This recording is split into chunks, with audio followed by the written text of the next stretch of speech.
Why yes, I did in fact title my video How I Lost 2 Pounds in 2 Days Eating 2,000 Calories. And no, it's not a lie. Let me tell you how I did it. What's up my friends? Welcome back to my channel. My name is Brianna, the diva behind Diva and the Divine and your healthy homemaker, sharing my journey through life using health, habits, happiness, and of course homemaking to go after the life that I want. And yes, the girl that said, don't ever listen to somebody who tells you how to lose 5 pounds in a week did put out a video about how to lose 2 pounds in 2 days. And it's not about how to do this, but it's actually about how I did it. Before you sit there and go, what is she about to do? We're just gonna jump right in. This video is really about the power of food choices and how making more nutrient-dense choices can have a huge impact on the number on the scale. We do know that the number on the scale is only one of many different metrics that we should be using to track our progress, and not the only metric we should be using.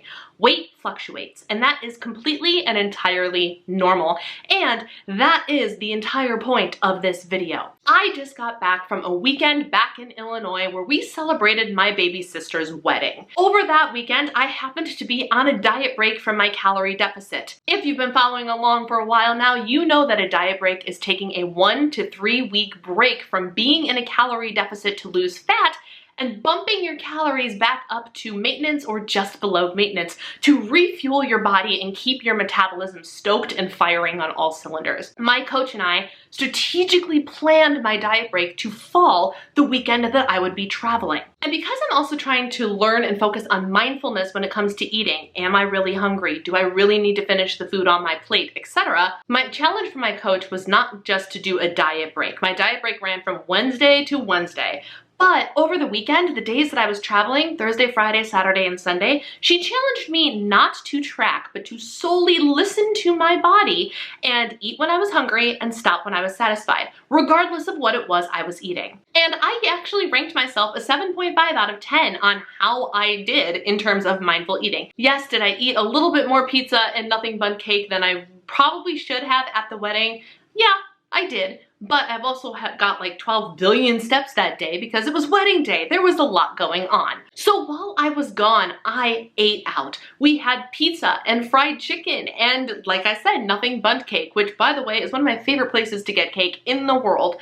We had all sorts of stuff, restaurant food. Nothing was homemade the entire weekend I was gone. When we were traveling, we always stopped for fast food. I had a Hardee's burger on the way back on Sunday, my friends. A Hardee's burger. And you know what? It was delicious. I enjoyed every bite of it and I feel zero guilt for that decision. However, when I got on the scale on Monday after being on my diet break since the Wednesday before and not tracking Thursday through Sunday, I was up a whopping 3 pounds. Now don't worry, I didn't panic about it because I knew that that was solely based on my food choices. I was also probably very dehydrated. Let's be honest, when you're going on a road trip and you're gonna be in a car all day, it's not likely that you consume all of your water because you don't want to be making a pit stop every hour. When I got home, when I got on the scale that Monday morning, I still had 2 days left where I'm supposed to track my food, but still be in the diet break calories, which is about 2,000 calories for me. This morning, I got on the scale and I lost 2 of those 3 pounds, still eating 2,000 calories, which I thought was awesome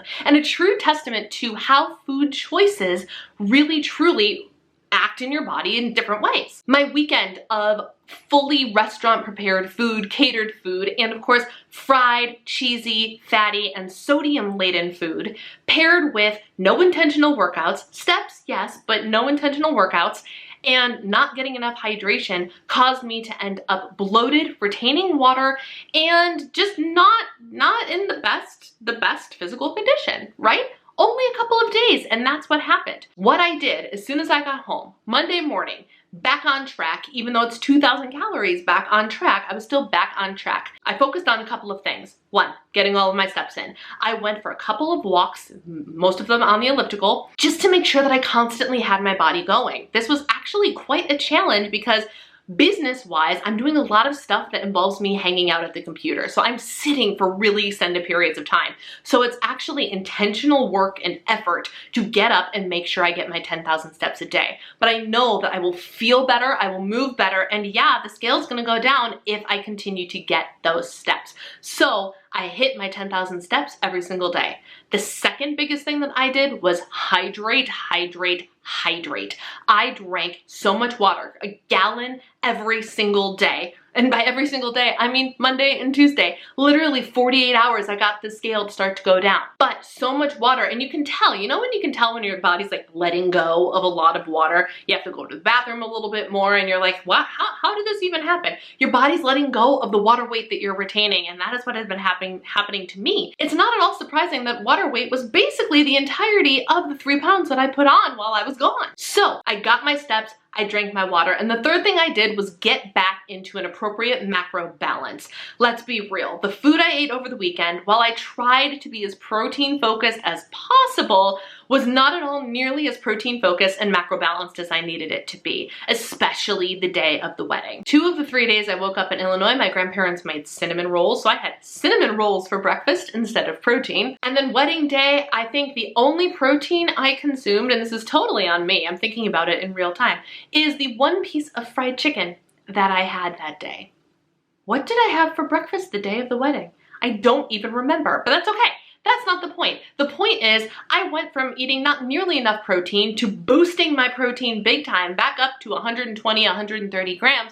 And all of a sudden, my macro balance fell back into place and weight came off. And it was amazing. And it was easy. And I was still eating 2,000 calories while I was doing it. The quality of the food you eat matters. The macro balance of the food you eat matters. Hydration matters. And most importantly, the number on the scale doesn't tell the entire story. If I can lose 2 pounds in 2 days, you know that wasn't fat. You know that it was entirely water weight due to the circumstances over the weekend. And that's completely okay. But if I would have gotten on that scale and seen the 3 pound gain and gone, oh my gosh, I gained 3 pounds of fat, I would have freaked out about it.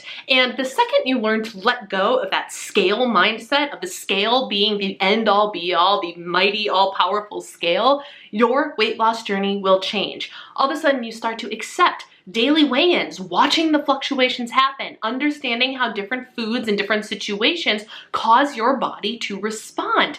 And the more you know, the more power you have over your journey. So, did I technically lose 2 pounds in 2 days? Yes. Yes, I did. Was any of that fat? No. There's no way. There's no way that it was fat. But there was no way that the gain was fat either. So next time you step on the scale after a weekend out or even a night out or a day of being dehydrated and your scale goes out and you wonder why, I want you to come back to this video and be reminded that it's not fat and it's okay. Just a couple of minor changes can get your scale right back on track. More importantly, get your body back to feeling balanced and vibrant. So don't freak out. Just take the necessary steps to get yourself back on track and the scale will be going back down before you know it.